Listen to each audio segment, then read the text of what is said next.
اليوم توصلت القرار ديال التوقيف ديالي عن العمل.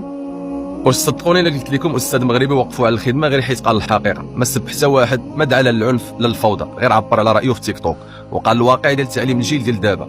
استاذ في مدينه تطوان في الثانويه التاهيليه لابي بكر الصديق توقف عن العمل نهار 17 اكتوبر غير حيت دار فيديو في تيك توك كيهضر فيه على الجيل ديال زاد وعلى المنظومه التعليميه. واش ممكن يقول لي شي واحد فين كاين المشكل؟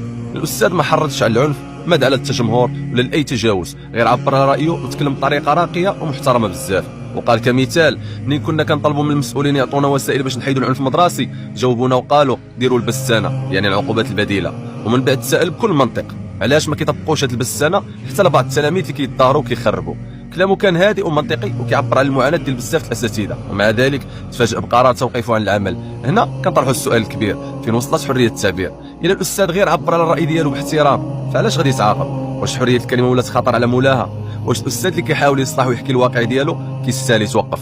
الدستور ديال بلادنا في ماده 25 كيقول بوضوح حريه التعبير والراي مضمونه. ايوا فين هو التطبيق ديال هذا المبدا؟ انا شخصيا سمعت الكلام ديال الاستاذ كامل والله العظيم ما قال حتى شي حاجه خايبه، لا سب لا تحريض، كان واقعي ومؤدب ومهني بزاف. لكن للاسف في بلادنا ولات المعادله مقلوبه، اللي خاصو يتحاسب مطلوق واللي صادق وغيور على التعليم كيتعاقب. فلا حول ولا قوه الا بالله. كل التضامن مع هذا الاستاذ ومع كل واحد كيعبر على الواقع ديالو بصوت هادئ ومحترم. واش فعلا وصلنا لمرحله اللي الصراحه فيها كتولي تهمه؟ اليوم استاذ تعاقب على كلمه قالها بحسن نيه، وغدا ممكن اي واحد يعيش نفس الموقف. حريه الراي راه مسؤوليه، والصدق ما خصوش يكون سبب للعقاب. الله يلطف بالجميع والله يهدي القلوب لما فيه خير. وما تنساوش تخليوا لي الراي ديالكم في التعاليق. حياكم الله.